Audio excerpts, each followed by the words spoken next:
Here they go into the back. The blue line on. We have a race, and Satnova's beaten Pure Steel out by a length and a half. Welcome to Talking Trots, hosted by Morts and Michael Radley on Tab Radio, Racing and Sport. The sensational Sydney sider, Seals to Sam, comes off the back straight. He's a bucket load of alliteration, this fellow. Scott Bomber Hill will join the boys to look at the Friday night meeting at Gloucester Park, and Hayden King will find the winners for the weekend's racing. Here comes Quinny. I'm the mighty Queen is 4 deep and letting go. Sit back and enjoy Talking Trots with Morts and Michael Radley. I'm the mighty Queen is just in front. Dasher VC can do no more, and the West Australian champion has done it again. Welcome to another big edition of Talking Trots, and it is a big night as we talk to one of the major players tomorrow night at Gloucester Park. Our special guest tonight will be Kim Prentice, who was a really interesting runner in the main race, the Kerry Clark Stakes, Group 3, $50,000, and a man who's very excited. He's in his Retrovision t-shirt.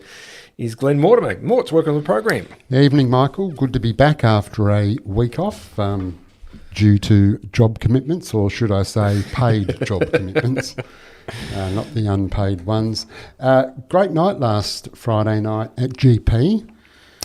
Some really good racing as always. We couldn't do the show last week, so we don't have anything to benchmark how we went, but I can just imagine we would have gone really well, and we didn't lose, but great night at GP last Friday. October Rain got an easy lead and was always going to be very hard to beat in the first, and then Max Bettor in the second was scraping paint around the corner, then charged home to win for Ryan Bell and Ryan Warwick. Ira Poole, well driven by Junior, got the one out and one back, was always going to be hard to beat, and would have been a lovely trip home for Junior and Maddie. When Junior got posted 3 wide by Maddie, that would have been a cracking conversation on the way home there. Little Happy Fella in sparkling form for Debbie Padberg, just chalked up another win. Better get on Pip, an easy leader and won. Almost got pipped herself by Jack's Ideal, which absolutely flew up the inside. I'm not sure Ryan Warwick actually saw the horse come. It certainly flew that quick. It was very hard to pick up. Wild West led and won. Jumping Jack Mack was gallant as always. Waterloo just continues on her winning way. She is too good, Michael. Yep. Eve Crocker came with a rush late to upset Queen in the corner for Nathan Turvey, and the Righteous rounded out the night with a great win for my man Trent Wheeler, and Peter Anderson getting up right on the line. Friday night, training double to Ryan Bell and Gary Hall Senior. Treble to Gary Hall Jr., double to Ryan Warwick, and a double to my man Trent Wheeler. Saturday at Bunbury was a driving double to Denny Roberts. Sunday at Calabarin, and I know you watched that meeting, Michael, Cup. Double to Shannon Savelko and a double to Emily Savelko. Including the Cup? There we go. I'm very impressed. There we go. Then Monday at Pinjarra, a training double to the very powerful Michael Young stable and a driving double to Nathan Turvey, Shannon Savelko. Tuesday at Gloucester Park was a driving double to Chris Voke and a driving double to Denny Roberts, and a special mention to a training win, not a double, treble, quartet, nothing. Just a training win to a good old friend, Keith Frost. Okay.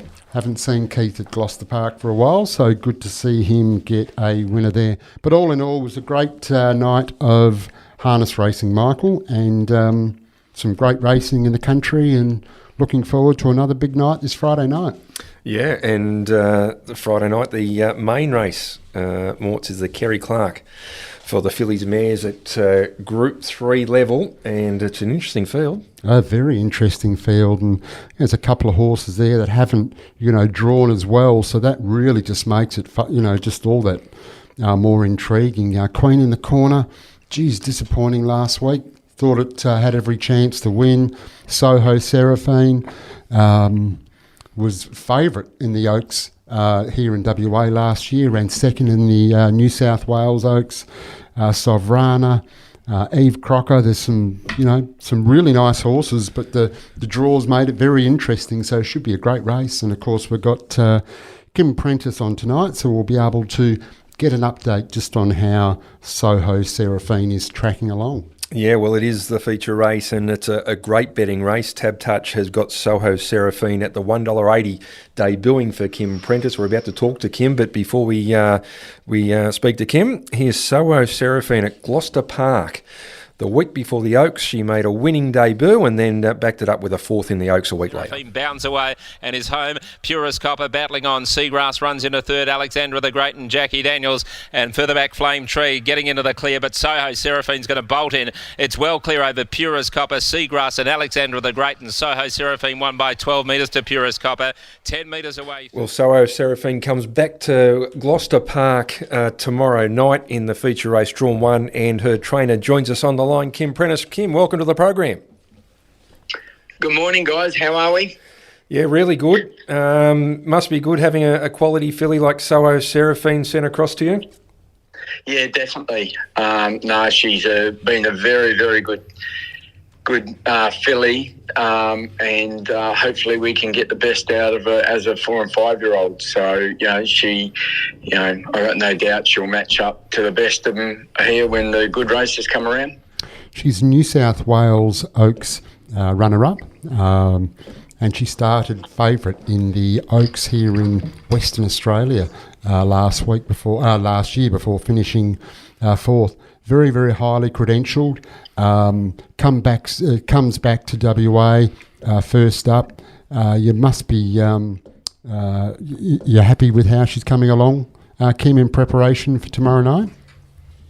Yeah, certainly, Glenn. The barrier draw has helped her immensely, but her work's been really good. I had to ring Mick and just have a talk to him after we'd had her for a little bit. She come over, had a little break, and her work was good. And then all of a sudden, she started doing things wrong at home. Just wanted to over race in the sand and all that type of stuff. But we've all settled all that down. She started hanging real bad at the track, but we fixed that up. And the last 2.5 weeks, she's been going really, really good at the track.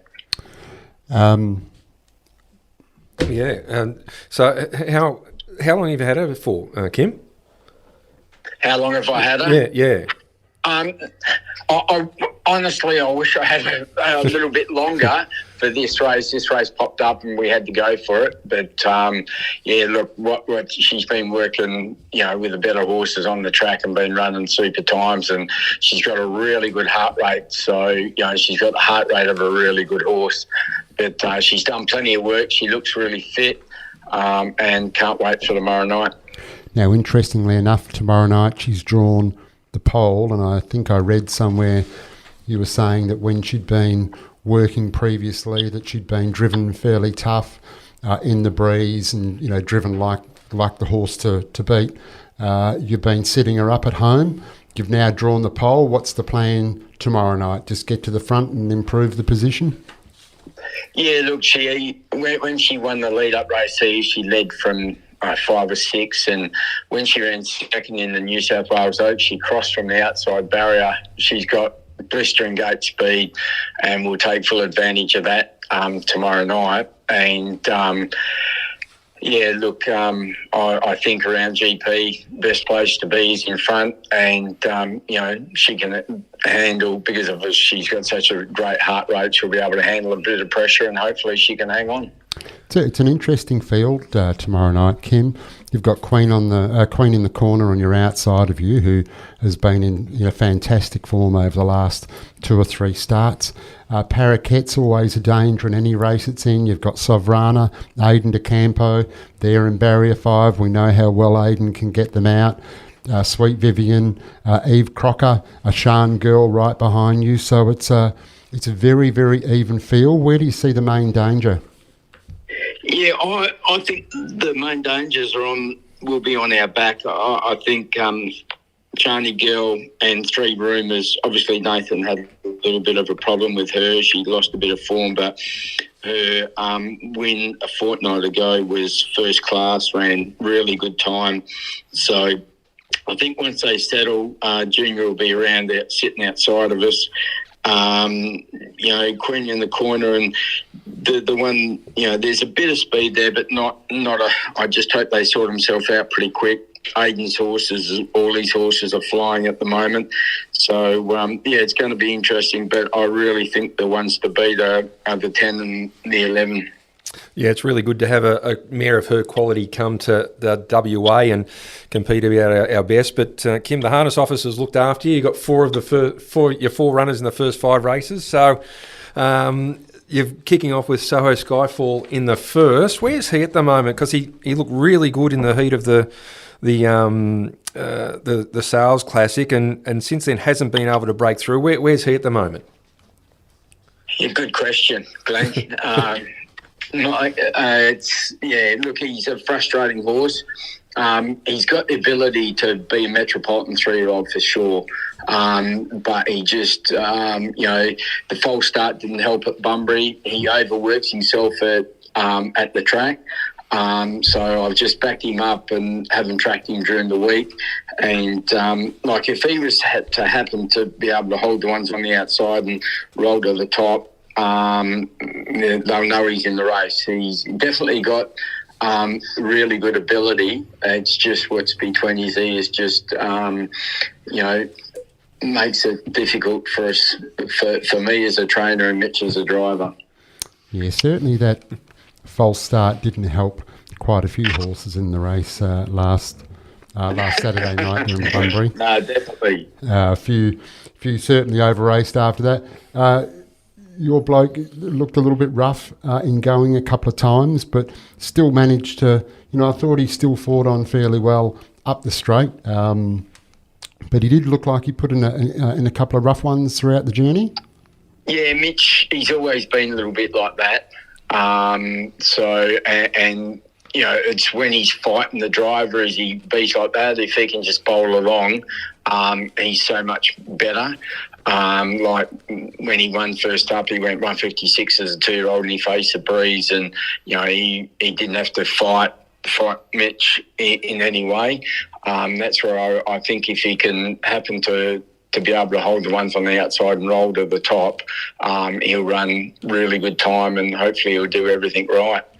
Yeah, Better Arcade goes around in that again, and then you've got Tualoo, so looks like a fairly competitive race. And then in race 2, haven't drawn as well as you have in other races for the night, but you've got Soho Firestone out there in Barrier 9. Once again, a fairly open sort of field. How do you see this one panning out, Kim?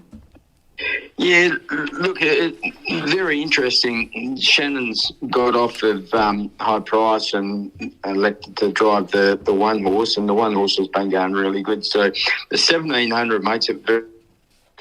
There seems to be a fair bit of speed there, but so all we can do is hope that they all want to come out and all want to charge forward, and the first quarter for the race has run at a really good tempo. Our little bloke, he drew bad last week, and we thought it was a matter of just going around and try to run 4th or 5th, and he ended up running 2nd. So he's going really good in himself, and from out there he's going to need a lot of luck. But we just hope, it's really hard to see where they're going to end up trying to map the race, but we just hope they've got to go hard. All right, the other horse is Franco Ecuador.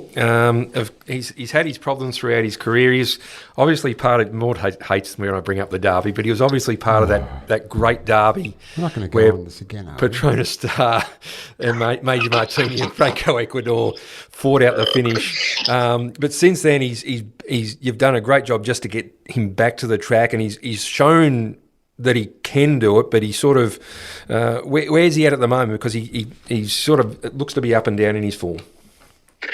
Yeah, you're dead right. Like he when he won, then he went 154, whatever it was. He come back in. Mitch come back in. He was just full of praise. He said he still had a fair bit left and he could have gone quicker. Then we just lost him. And I couldn't work out what it was. So we've run a blood and he had a gut infection. And we've cleared all that up, had to give him a good quiet 3 weeks, just ticking him over, and his track work had been more so that he wanted to be there, where when he wasn't winning, his track work was pretty lethargic and that's why we knew that there was something wrong. And even though he's not the greatest track worker, but the week before last week, he tracked super, the best he'd ever tracked, and we thought he was back, but then Mouse wanted to hold up, and we had to face the breeze, and Mitchell just come in, and I was gutted, and Mitch come in and said, "Don't worry, he's just choked down. He just pulled way too hard." So we've just given him a bit lighter week this week. And I expect him to run a super race. I really do. I'll be really disappointed if he doesn't run a really good race. Yeah, on ability, he's got to be right in. There's obviously Max Betters in the race drawing the pole, and you've got Lusaka who's racing well and all as well. A couple of really nice 4-year-olds in the race, but on ability, you should be right in the bout if he can reclaim that form that he started the campaign with. Yeah, definitely. Whether we've got to face the breeze or whether we can get cover. But, the one looks like he's going to be the horse to beat. But if this bloke's where I think he is, wherever he, whether he's got to face the breeze or with a sit, he should be hitting the line really good. And I do expect him to go really good tomorrow night. Yeah, we've certainly got some nice chances tomorrow night. Kim, Soho Rhapsody, first up in WA a few weeks ago. Whereabouts is he at? She's on the easy list. I had to run a blood on her. She really disappointed me that night, and the track work hasn't been up to what she should be doing, and we ran the blood, and there was definitely a serious problem there. So she's just got to have a week on the easy list, and we've got to treat her for that. And then hopefully she can bounce out of that. She's not the same class, I don't believe, as Seraphine, but she should be able to, be a nice mare in the mares races. And, of course, as you always do, you head to the APG sales every year, and you were there this year and, of course, previous years. Anything from last year, which is getting ready for the big 2-year-old races coming up, Kim? Yeah, there's a couple there, mate. Just got a couple trying to get ready for the Pearl and then the Westbred races. So there's nothing that's setting the world alight, but I got a couple of nice Tribecas there that I'd love to be able to win a nice race with. But yeah, there's a couple of colts and a filly there that I like. So is that the Foreclosure filly? No. Okay. No. Okay. No. We unfortunately the first day she got put in the cart. You're talking about the one that we bought this year. The first day she got put in the cart at the breakers, she reared up and went down and broke a bone in the hock. So she's been locked up in a box for about 8 weeks. Jeez. Okay. Yeah. I won't mention any more of them just in case I put the mocker on there. You could have stopped talking a couple of minutes ago, Glenn. Yeah. Well, I thought he was after I mentioned Martini, so I thought he was about to walk out. I don't know. I'm just still sitting here trying to work out how race number 3 at Gloucester Park on Friday night deserves a mention of Major Martini. Michael? Now, how do the Soho Tribecas going? Obviously, Rob Rotson's standing him and has obviously it was a great racehorse for you and Mick Stanley and the team. How are the progeny coming through? Yeah, look, I've said to a lot of people, because I had the horse for so long, and like he come to me and we won the Nugget as a 4-year-old, but he was still so immature then. If people think they're going to get up and run as at 2, sure, he might get 1 or 2 that will, but you got to really think that they're going to be 3-year-olds. And I had a 2-year-old win first up, Soho Shakedown, and I like him, and getting him ready for the Pearl now, but he's got 3-year-old written all over him. I had another one, a cheapie that I brought from Trevor Lindsay last year. He's got some high speed, but he's got 3-year-old written all over him as well. So yeah, I reckon his performance in the Miracle Mile, was it his last run? Well, it was as good a performance as I've seen. Like, did all the work, and I think that was the race they broke the Australian record in, didn't they? Yeah, 1:46.9. Yeah, and he did all the work. Yeah. Yeah, he's an outstanding also in Tribeca, and let's hope that his progeny carry it through. Kim, mate, thanks for your time. Really appreciate it. Good luck tomorrow night. Looks like you've got some really good hopes, and especially in the main race. Good luck, and we'll see you out there. No worries, boys. Thanks very much. Good on you, Kim Prentice there. Inter-Dominion winning trainer and driver. Yeah, no, it's good. Good to see he's got some great chances out there tomorrow night at GP. Interesting to see how Franco Ecuador goes. Yep. He gave that a fairly good push, and Soho Seraphine and the other two. She's a quality filly. Gave him a bit of a chance too. So should be a good night for Kim Prentice tomorrow night. Yeah, she was right up to the top 3-year-olds last season. So let's hope she can come over here and regain that good form and win a few mares races for the team. Tell you what, there is some very nice mares here though, Michael. So no, it is. It's good. It's fantastic. It's good quality racing at the moment, and she adds an extra dimension. Certainly does. All right. Time for a break? I think so, Michael. I've got plenty to talk about, but we can do that later. I'm still just trying to work out how the hell you managed to get Major Martini back into that bloody conversation. Yes, indeed. Yeah. All right. I should say this segment was brought to you by Retrovision, Morts, your local WA electrical appliance specialist, where RAC members receive an additional 5% every day. How was last week with the double?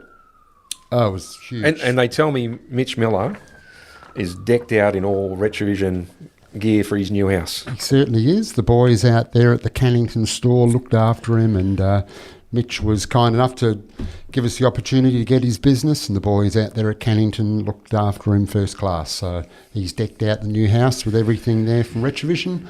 The double discount event was fantastic, and it's the end of financial year clearance, so there's plenty of bargains there, Michael. It's always plenty happening. Of bargains. You'll be Googling them later on tonight, I'm sure. Waiting for the email to come through. It should come through any time now. Should be. All right, it's time to take a break now. And the free-for-all last week, Jumpin' Jack Mac was making his return. Wild West was favourite at 150, and a similar field goes around this week, but a different barrier draw. It'll be interesting to see how they shake out. But as we go to the breaks, let's listen to Wild West, who controlled it in front and held off Jumpin' Jack Mac into the run to the line. Trying his heart out, but it's Wild West in front of Jumping Jack Mac and Armour Rhinestone, and Wild West does it all the way and wins by a metre. Jumping Jack Mac, 4 metres Armour Rhinestone. Hi, I'm Steve Sell from Loans 123. We are car finance specialists. We can help you find the loan you're looking for, your new car, and help find a home for your old one. If you want a new or used car but feel uncomfortable visiting car yards on your own, we can help and often save you money. For a stress-free way of buying and financing your next car, who do you see? Steve Sell at loans123.com.au or call 1800 100 100. You are listening to Talking Trots with Morts and Michael Radley. But race well clear. It's about 8 metres in front. Money well spent is battling on, getting right up on the inside now with a flashing late finish as Jack's Ideal. Better get on, Pip is walking near the line. He hasn't seen it coming. Jack's Ideal absolutely flew and just missed. Better get on, Pip, won by a head to Jack's Ideal. Better get on, Pip, Morts. I think Ryan was looking right and the danger got off on the inside in the left. But I tell you what, a lot of happy owners. Timmy Gossage and the team there, they all went back in the winner's room. It was, they really, really enjoyed it, and it was great to see Tim and the team really celebrating the win and have a good time. That's what it's all about, Michael. We talk about, the benefits of being in a group or a syndicate, whatever it may be, but it is fantastic, and it's great to see they're enjoying a great run with this horse, and then on Saturday night, I think down at Bunbury, they had a winner down there as well. But no, it's great, and the big Goss, he's always good to be around, and he knows how to celebrate. So good luck to him, and of course they go around in the last race tomorrow night. Yeah, and actually he he was telling me when she won the first race at Narrogin, him and one of the other owners actually went up and watched it, and he just never misses a race meeting, the Goss. He's a great man. Always good to go and watch them, particularly when they win. Yeah, all right. This segment's brought to you by Steel Blue Boots, built for comfort, made for work. I was with Ross on Tuesday night. You were notable in your absence, Morts. Can you believe the managing director wanted to go out for dinner? Yes, the Steel Blue Boots, our man at Steel Blue. I think the big anniversary's coming up at Steel Blue Boots Oval at Bassendean, but they had a Swans fundraiser where Dennis Lilly spoke. It got to go on the Uber with Dennis, the great man, and the other great man, Ross Fitzgerald. Were they wanting to? They didn't miss part 2 of Retrovision? No, actually, I actually said to Ross, before you introduced Dennis, go, oh, by the way, we've got Glen Mortimer to do part 2. Only took an hour and 20 to get halfway through. So we should be right the first part. Go. Great sponsors of us, Steel Blue Boots. And they certainly are out there at Steel Blue Oval. Last Saturday, of course, Swan Districts played South Fremantle, and they had a amazing tribute there to the great John Todd. So out there at Steel Blue Oval. Steel Blue, they are a mark of true skill, Michael, as we know. And so is the great man himself, Ross Fitzgerald. Yes, supports plenty of local sport and national sport, and great supporters of us here in Talking Trots. All right, time to get into our preview of Gloucester Park tomorrow night, and it is a 10-race card, and an early start, the first at 4:05. Tomorrow night. This is part of a trial they've had over the last few weeks, so next week will be also an earlier start, and I think we go back to about a 5:15 start in July, where we've got Christmas in July. Okay, and when will we find out? It usually takes I think 2 or 3 months before we get all the information because of the reporting of the corporate bookmakers on the right. wagering. Okay. It will certainly be interesting to see how it goes. That earlier, on Sky 2 versus later on Sky 1. Interesting. But look, it's certainly worth trialling because we may get some results which are, fantastic. And if that's the case, that's what we do. We do, and the good thing is that race 10 is not so late tomorrow night. No, it's not, and you've got 2 in. Stuck me in the last race, Michael. That wasn't me. That wasn't me. They've looked after Kim and put you in the last. Anyway, all right. Let's get into our preview. Our form experts on the line, fresh from a break, as we all are, is Scott Bomber Hill. Bomber, welcome to the program. Thanks, Rads, and good to be back. How are you, Morts? Yeah, excellent. Thank you. Except my brother can be a little bit annoying at time. If his football side doesn't stop winning, Bomber, we're going to have to do something about him, I think. But apart from that, very good, thank you. All right. Sorry to step in on your AFL tipping competition. Let's see if we can find a couple of winners at Gloucester Park tomorrow night. As I said, 10 races, the first at 4:05. The first race we're going to have a look at is race number 3, Cowden's the Insurers Broker Pace. Tell you what, this is a really intriguing race. We spoke to Kim Prentice before. We got Max Better drawn the pole in the preemptive market on harness.org. Matt's got it at 2:10. Franco Ecuador should be in the market, and good push from Kim about how he's responding. It was a big push. To get him back on track. 750 in the market. Luca Edwards 750 in his predictive market, and Lusaka, who's been going really, really well. Nothing if not consistent. Denny Roberts and Team Bond with Lusaka. Bomber, this is a really good race, the third over 21.30 metres. How do you see it? Yeah, Lusaka's been very good to us in recent times, and I think this is a really nice race for him again, and what looks a tricky draw at first, but Denny will get the opportunity to sum it up off the arm, and I'm not too fussed whether he's forward or back, to be honest. I'm convinced he's the best horse in the race, and he's chased home the likes of Hampton Banner, the Mickey Taker and Rolling Fire at his last 3 after winning 2 in a row before that. And we know he can get down to some really low last halves and around the 55 mark. And I think that's going to give him a really, really good chance here to use his strength and peak fitness late. Yeah, it's an interesting field, Bomber. Max Betor was a great win last start, and as we said, good push there for Franco Ecuador. Paul Edward, very good first up, albeit was behind the leader, but still did manage to win very, very well. And Lusaka just never seems to get the good barrier draw, but has been very consistent, and as you said, chased home some very nice horses. So race 3, horse number 6, Lusaka for Team Bond and Denny Roberts. What's our staking plan here, Bomber? Yeah, 2-unit bet. I just like the way he's going, and I think it could work out better than it looks on paper. All right, that is race number 3. The next race we're going to have a look at is race number 4. No market up yet from Tab Touch, but it's over the 2130 metres. And let's have a look at the field. We've got number one's a scratching Master Leighton. Hillview Bondi has been waiting for a good barrier, has come to 3. He's a really good leader and gets his chance on Friday night. He's the preemptive favourite from Matt at 350. Ideal Tomato from the powerful Michael Young stable at $7. Let's Get Rocking should be just around that double figures.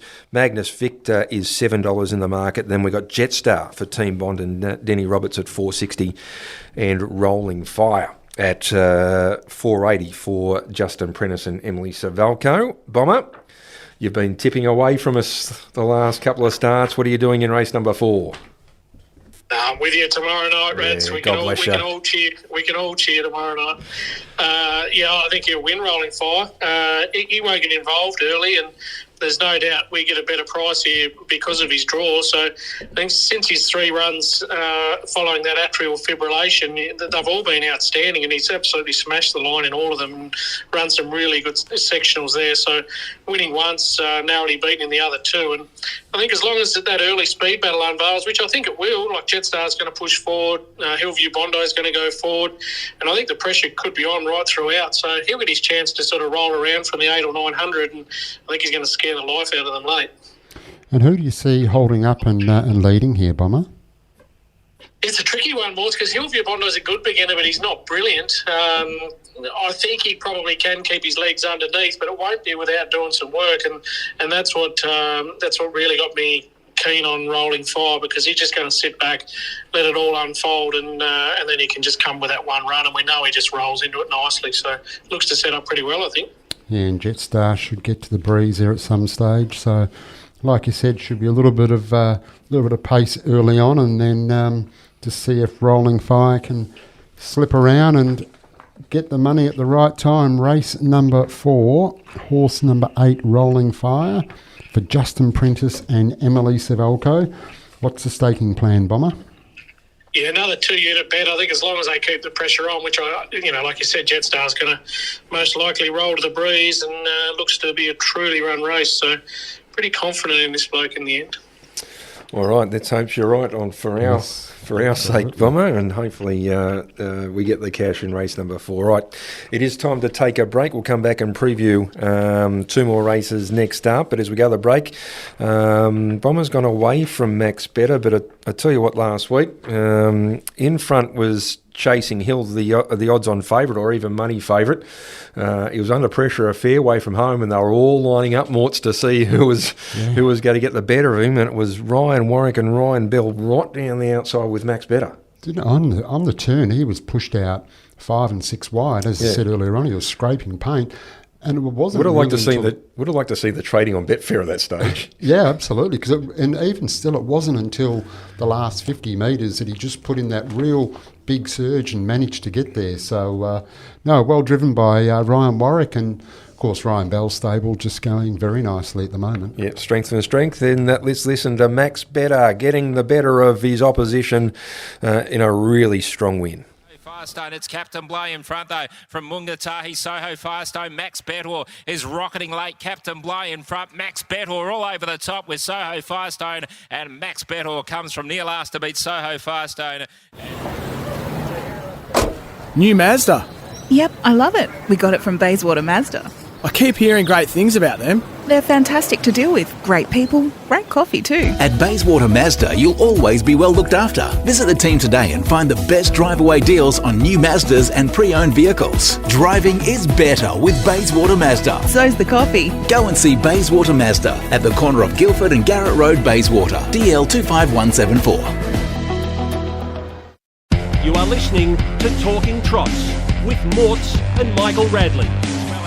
X Factor in the straight though, and it's Little Happy Fella in the Code Breaker, and fighting on is the Mickey Taker trying to come back. Just in front though, Little Happy Fella from the Mickey Taker, flashing Jetstar, but in front is Little Happy Fella. Geez, racing well, he wins again, photo second.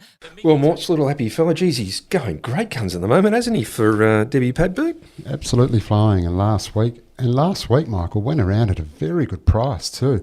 It got out to as much as $20 and then just firmed in late to, I think, around about $13. And he's been just a new lease of life with Debbie Padberg, going really well. So great win. 3 out of 4 for and the other for was the Debbie. second, so been in terrific form. And in some nice fields and, just got the right run and got the money again, so it was great. Yep, going really well. All right, Morts, this segment is brought to you by Loans 123, car loans, debt consolidation, all your personal finance. Who do you see? The great man, the nude nut, Steve Sell. Yeah, loans123.com.au or 1-800... 100. And Michael, still doing things the banks can't. Yeah, great supporters of us here at Talking Trots, and Stevie Sell, a great supporter of Tab Radio in general.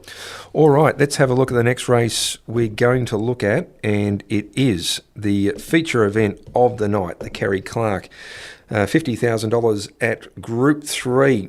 And as we have a look at the Tab Touch market for this one, we've got So Seraphine opened $1.80 out to $1.90, but Kim Prentice sound really, really confident with So Seraphine. Queen in the corner. Had support, open 15s into 750. Miss Sassy 18, Paraquet 18, Sovrana 850 and fairly solid. Little Darling 16, Sweet Vivian 101, Eve Crocker $61, Stormy Sky $61. Inside the back line, a Shanae Girl at $4.80 in from $5.50. Three Rumours. $8 into $4.60, so 2 and 11 are the best supported runners so far, and Beyond the Sea at $18. The two emergencies at $1.01 for both the Howlett runners if they get a start. But So Seraphine Bomber first up in WA. For Kim Prentice, $1.80 out to $1.90, but still a fairly solid favourite.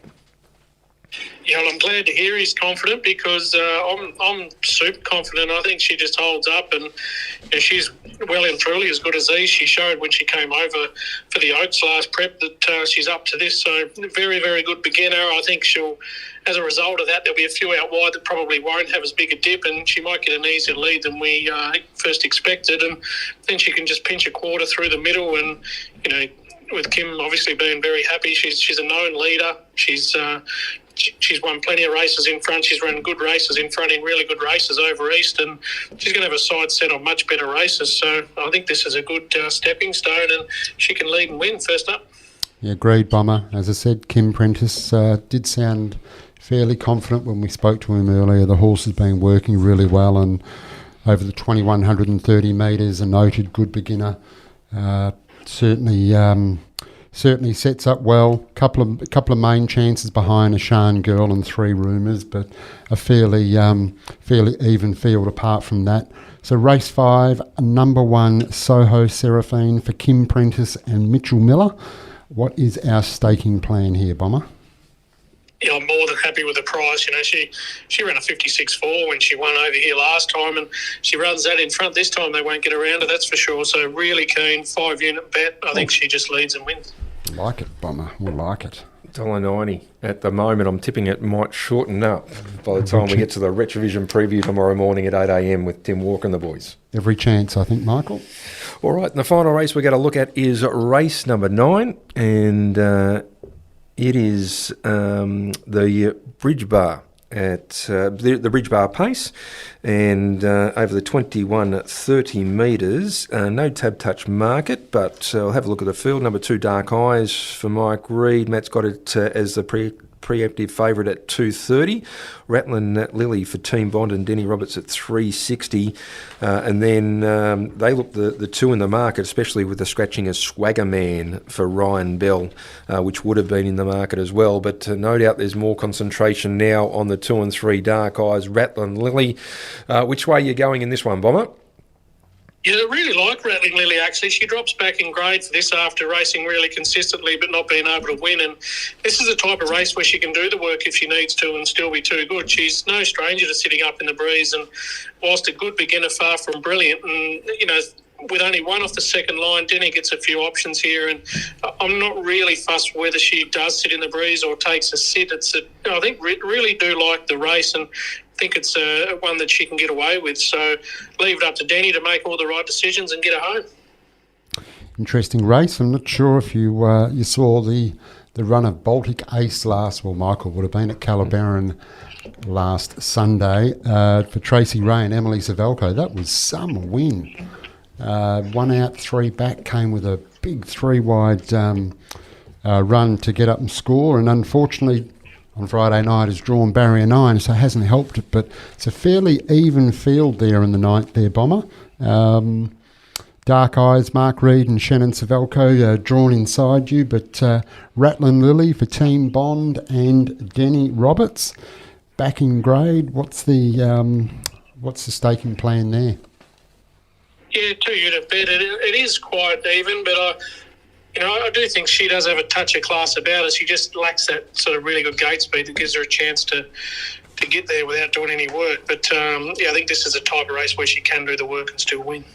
All right, Rattling Lily, race 9, number 3, will be fighting out favouritism with Dark Eyes, who's drawn her to her immediately inside. All right, Bomber, have you got a multi for us? Yeah, I do. We're going to start with Jumping Jack Mac for the place. I know it's only a 1-2 event, but as a result, he's come up $1.60 the place, which I think is really, really good value. And so we'll take him for the place in race 6. Into race 8, number 1, Le Mondier, which I think he'll lead and win. Only fitness or lack thereof could beat him, I think, in this race. And then we go over to race 10, number 6, Better Get On Pip. She's been enormous for us at her first 2 runs back, and hopefully she can make it 3 in a row. All right, those 3 horses, we've got race 6, number 6 a place, race 8, number 1 a win, and race 10, number 6 a win. $1.60, $1.80, and maybe $1.60 if the market's right. So around about that $4.30 to $4.50 for the multi might be a good way to go, Bomber.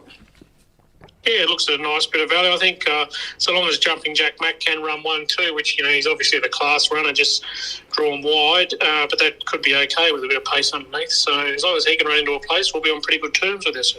Beautiful. All right, Bomber, let's hope. I'm really cheering a couple of yours tomorrow night, so one in particular. So hopefully we've got the cash and we're discussing it next week. Let's hope so, guys. Have a great night. I hope he gets home. Good on you. Thanks, Bomber Hill there. We'll speak to him next week, Morts, and seemed pretty confident. He did, yeah. He seemed very confident there at the big 5-unit bet there with Soho Seraphine and Rattling Lily, and of course Rolling Fire, and kicks off with Lusaka. So a couple for Team Bond, and yeah, it should be a very good night for our man Bomber, and then it'll be a bit of cream on the cake if we could get that multi, like you said, at about $4.30 to $4.50. It'd be terrific. Indeed.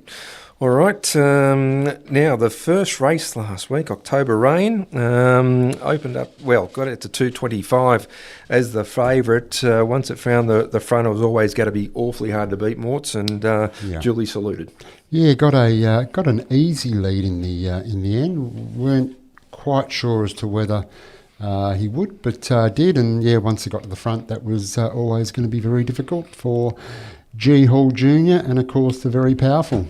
Yeah, and Rattling Lily was in that race, so it's hopefully the form stacks up for it. As we go to the break, let's listen to October Rain winning the opening event last week. Rock Me Over's out wide from Carrera Mac, but he goes for the leader.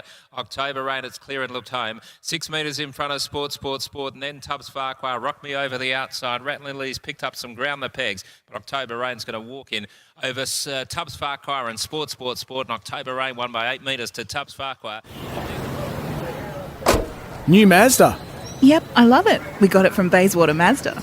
I keep hearing great things about them. They're fantastic to deal with. Great people, great coffee too. At Bayswater Mazda, you'll always be well looked after. Visit the team today and find the best drive-away deals on new Mazdas and pre-owned vehicles. Driving is better with Bayswater Mazda. So's the coffee. Go and see Bayswater Mazda at the corner of Guildford and Garrett Road, Bayswater, DL 25174. You are listening to Talking Trots with Morts and Michael Radley.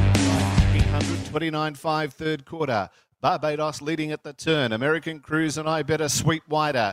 They were followed by Highly Flammable behind the lead and Manifestly Excessive and easing right to the outside. Lombo Minchinson, Barbados in front, but have a look at I Better charging up.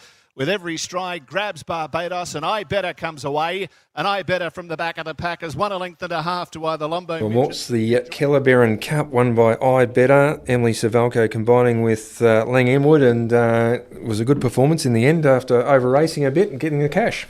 Michael over-racing a bit. It pulled hard just about the whole way. It was amazing. I was watching Emily Savalco laying back there in the cart, and...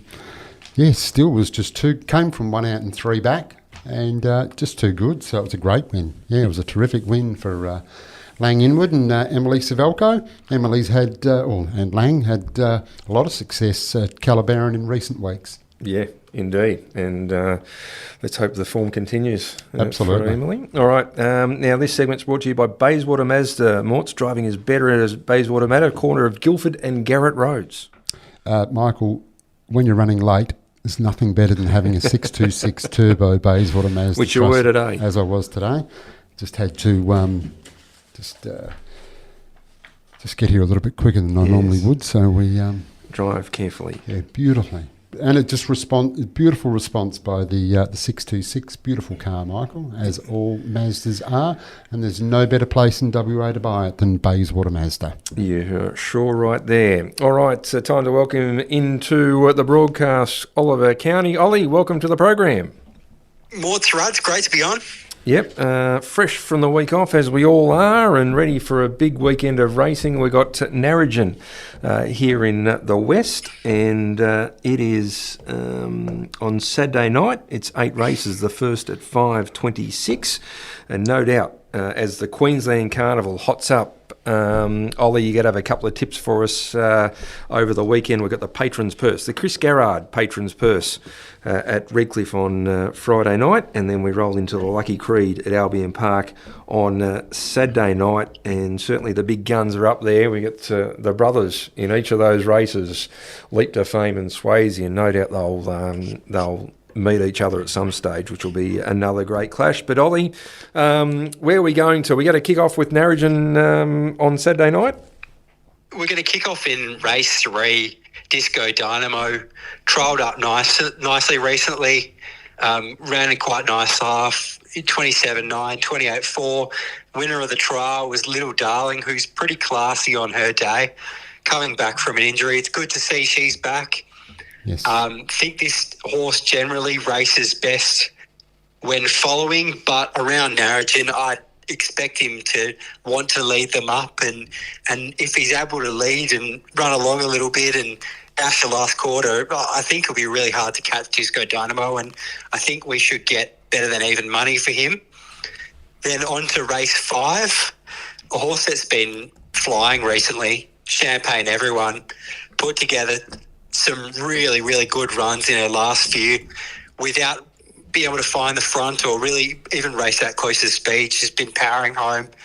She got badly checked last start when right out the back at a crucial stage when about to make her run, and she was still finishing off really strong into a good third. She's got great gate speed. Some chance she could cross at the start. I'm not sure she will. I think she'll take the cover on Make Your Mark and sit in the 1-1 and from there looks really hard speed in this race. I don't think there's a lot of chances. So if Champagne Everyone can peel out at the top of the straight, I think she can just about sprint too well for them at the end. And then lastly in race 8 at Narrogin, Al Sunshine. I think his last 2 runs have been his best 2 for the Justin stable. 2 back, he was tucked away on the pegs and finished really strongly to just go down to Whippy's World in what appeared a harder race than this.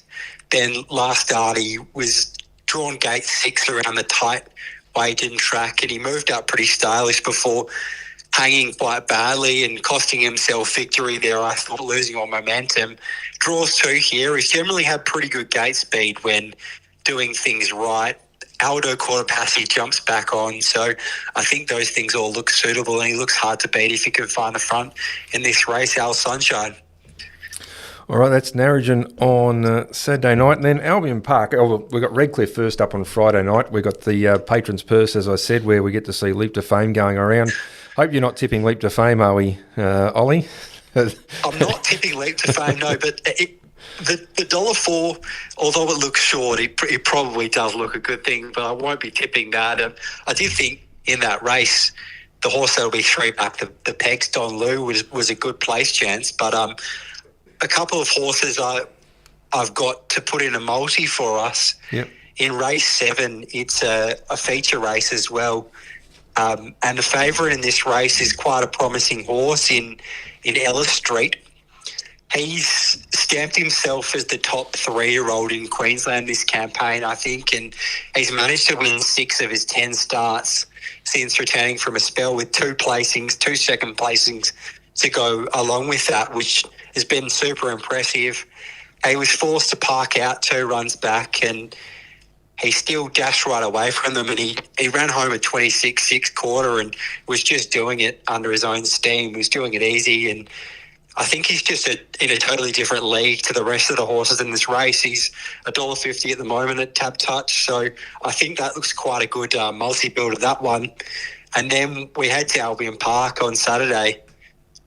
In race 2, Sure Thing Captain, he was a pretty incredible trial winner prior to resuming last start.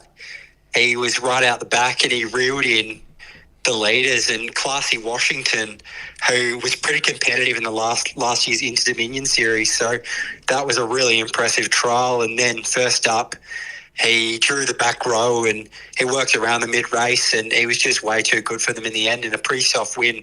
Draws the front row. He's got gate speed. I think he'll slide onto the front, and if he gets on the front, I think he'll just be winning. At a similar quote to Ellis Street, so I think if you multi them both up, you can get a bit over $2, and that looks pretty good to me. All right, we've got a double from Redcliffe into Albion Park, and a couple of strong stables there as well for your 2 selections. And you must be getting excited because also at Albion Park we've got the Lucky Creed, where we get to see Swayze go around. He's up against Narano and Can't Find a Better Man and Black Sedance, and Jack Callaghan's in the cart this week for Swayze. Cam Hart hasn't gone up. Jack's driving all of Jason Grimson's horses up there, but I did see in an article he said he's just warming the seat for Cam before he gets onto Swayze, and also Frankie Ferocious, who no doubt isn't too far away either. It does look a very, very good race for Swayze there. It's at his preferred trip. He's come back from a spell in really good order. Not too sure even how to play the race placings wise. I think the trip might find out a couple of them over the 2680 if Swayze really gets rolling at the end, and it's just setting up really well for, as you mentioned, the rematch, Swayze versus Leap to Fame. It's what we're all waiting to see again, and hopefully Swayze draws inside of Leap to Fame and they can make a really good race of it. Well, I reckon the only time Leap to Fame's been beaten recently, in the last 12 months, is when we interviewed him before the race, when Swayze lowered his colours last year around this carnival. But I'll tell you what, it was great. Their match races have been great. Leap to Fame has probably got the better of him, even though he has lowered his colours once, Swayze. But no doubt Leap to Fame's a benchmark, but Swayze will be trying to knock him over up there in Queensland, and it looks to be a good carnival. And even more Victorians have put their names down to go up as well. Reading a column by Adam Hamilton during the week of even more Victorians heading north for the winter. I suppose you want to be in Queensland for the winter rather than Melbourne, wouldn't you? Absolutely. I can't think of anywhere else you'd rather be. I'm in Sydney at the moment and it's freezing cold, so can totally understand all the stables wanting to head up to to Queensland to enjoy the winter that's a bit warmer. Yeah, it sure is. All right, Ollie, mate, thanks for your time. Hopefully we've found a few winners and we'll speak to you next week. Thanks very much, guys. Good on you. There we go, Ollie Cownie, and going great guns. Yeah, he is. Ollie? Doing very well. And had a couple of very successful weeks for our listeners, which has been great. He's reckon Green will come back on the show? Sorry? Reckon Green will come back on the show? Probably not after, when you look at the horse's record, and we've managed to get it beaten. So I don't think he'd be that keen to come back on. One of the very few, Morts. Normally it's a really good record. Normally. I think we've, put Junior back into a bit of form since he came on recently, and there's no doubt that Kim Prentice will probably have a good night tomorrow night as well. No doubt. So, no doubt. Michael, 80 sleeps until the Eureka. Oh, yes. Getting close. You must be excited. Certainly am. And you're, we spoke to Kim, who trains for Rob Watson, and you're in the slow ho slot, so a bit of a crossover there. Yeah, no, looking forward to it. And see during the week, or last week, that Frankie Ferocious trialled and just went the lazy 149.5. Yeah, and was snapped up by the TAB, so they've got Frankie. So they're coming together. I think there's 5 now that are already locked in, plus you've got Queensland race coming up, so the Hayden. So we've got Cordina Racing, we've got Captain's Knock. Yep. Aaron Bain have the Lost Storm. Yep. Western Jewel have Extreme Sea. Yes. Pretty handy horse. Yes, very, very nice. And of course Tab have Frankie Ferocious. So and Soho have Never Ending. Yeah, Soho Standardbreds. Our first Rob WA Watson. horse to race in the Nullarbor, and obviously a big trip coming up for Justin as well. Yeah, certainly is. And talking to Andrew Kelly during the week, just trying to get a few of the last bits and pieces together, and they're certainly being very supportive. Because you've got a big team going over. Yeah, and they've been very supportive and really looking forward to all the team coming across, which is great. So, looking forward to that. 80 Sleeps, I know they've got Hayden King's going to be doing some of their socials over here to get some interest around the race. So, certainly having a WA horse, as we've known, whenever there's a big race on the eastern seaboard, when we have a WA horse, and we've had Magnificent Storm go across, and Too Fast, Too Serious, yep. Yep, go across. It does give you a lot more interest in the race, so it's great to have a WA horse heading across. So 80 Sleeps, looking forward to it. Yeah, because there's not too many slots left. Obviously, the Hayden out of the Queensland race, the Bowtide from Tasmania. Yep. I think Singo's horse is yet to be chosen. I'm not sure. The mail is they weren't going to run the race this year. They're just going to try and pick one up. That may change again. Yeah. But there's not too many slots left. It's there's only a few. So it's all important, and there's plenty of horses out there trying to put their name forward to get a slot and race in the Eureka for 2.1 million. Yeah, not to be sneezed at. And when you look at what we've got coming up over recent months, we've obviously up to Queensland there, we've got the Carnival up there, and before you know it will be the Eureka, and amongst all the rich spoils here in WA of 2, 3, 4-year-old pacing cups, and just got a feast of great harness racing coming up, Michael. Yeah, really looking forward to it, because we're about to launch in, get through the winter. It's a bit cold. I think it's the coldest morning, a bit nippy this morning of the year. I think it's good. We've got plenty of electric blankets and heaters to get through, so need a bit of a cold snap. And then obviously the 2-year-olds are first up, and then into the 3-year-olds, and then the 4-year-old mares, and obviously the Pacing Cup in November as well. So and the Retrovision Golden Nuggets in there somewhere as well. The 4-year-olds after that. So it's going to be, really starts to build. Just getting back to Calabaran. Yep. We haven't finished there yet. Yeah, sorry. Another big win by Black Rock. Okay. Yeah, for Dot Schmidt and Shannon Savelko. Won by about 40 metres and came from 1 out and 3 back, and gave the leader a bit of wind burn on the way past, and it's just been amazing. I think it's had 4 starts now for 3 wins, and all 3 wins have been by about 30 or 40 metres. So another impressive win there at Calabaran. As you touched on, the winner of the Calabaran Cup was very impressive, and the other one, Baltic Ace for Emily Savelko, came from a long way back. So it was a really interesting card there at Calabaran last weekend. Beautiful. Hopefully everyone found some winners there. And tomorrow night, 10 races at Gloucester Park. We've been through the card. The feature event is the Kerry Clark, where Seraphine goes around Kim Prentice pretty confident. Bomber even more confident. Yeah, very interesting runner, Soho Seraphine, and like I said, with the good mares races coming up, she'll certainly add another dimension to that, and just good to see Kim get another good horse. And obviously Franco Ecuador, he sounded pretty confident there. The free for all looks very competitive, only a small field, but it's going to be an interesting race. And then we finish off with the 2-year-olds. Yeah. So how are your two going? How are your two going? Yeah, no, pretty good. Yeah, I think Winter Wonder had a couple of starts early, and she went quite nice. And then we've got Ruby Lavera, who was by Sweet Lou. Yes. So looking forward to Bred her by going around. Bred by Deb Lewis. Yes, correct. Yeah. So looking forward to that race. Small field, but a really nice race. So good way to round out the card, and at a reasonable time too, 9 p.m. So no doubt. Now, man, Tim Gossage will be there for the last. He'll be there for the first, and he'll be there for the last. Well, that's good. If we don't get the cash, we'll just go and celebrate in the winners' room with the Goss anyway. If we can get in, because they had a big crowd there last time. But really? Yeah, okay. It was good. It was really good. They all celebrated really well. Hang on to your coat, we'll just tails, Michael. I'm sure we can get a seat in there somewhere. So hopefully, should be great. Looking forward to a great night at harness racing out there at Gloucester Park as always. Hopefully, we're backing up after race 4 months. We'll just stay in there. Indeed. All right, mate. Thanks for your time. Thanks to Bomber. Thanks for Kim. Thanks to Ollie. Thanks for Bray for pushing all the buttons. And we do thank you, Bray, because it's been a very frustrating day for the young man here today. And he is very good at panelling, and he has his own show, which I hope. Have you had a listen yet, Michael? No, not yet. It's the Bray and Ethan. They don't talk about any mysteries in it. So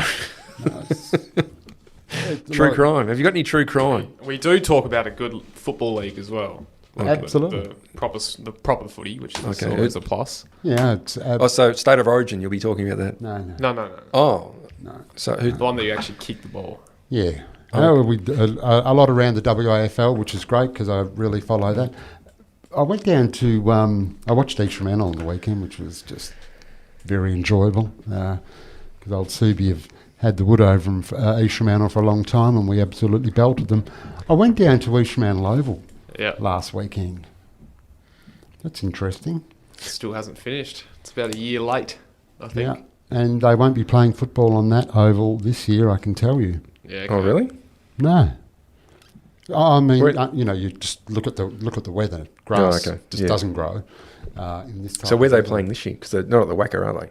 No, they're not at the WACA. So they're being kind of homeless playing on the weekend. Freo, they played out at Claremont. Yeah. Okay. They've been playing at Freo, but it's a most unusual setup because at the East Fremantle Oval there's no outside perimeter fence. Okay. Yeah. So and they've kind of moved everything. I got to tell you, as an East Fremantle supporter for a long time, far from impressed. Okay. Far from impressed. There we go. Just become a Knights supporter. Yeah, indeed. That's probably what you would say, Rads. Yeah, we're going to bounce back shortly. Just hopefully the Blues get the cash next Wednesday. Next Wednesday, yeah. Any chance, Michael? Yeah. Actually like the side this time. Yeah, okay. Yeah. Be better if Andrew Johns made a comeback and played number 7. He'd probably still be the best player in the comp. He probably would, but who's going to be the big in or out? Latrell Mitchell at left centre. I think our 2 centres could be the difference. Okay. Crichton and hopefully Mitch Moses gets on the front foot with his kicking game, and our forwards match theirs. But yeah, Queensland, 13 on 12 last time. Just we were always getting it blown off the park, which we did, and hopefully we keep all 13 on the park this time, and obviously the neutral ground in Melbourne. Hopefully we get the cash. Get the cash and make the third game all that more exciting. So, yes. No, looking forward to it. It is one of the great games, the State of Origin. They do a great job promoting that. Yeah. No, sure he's looking forward to it.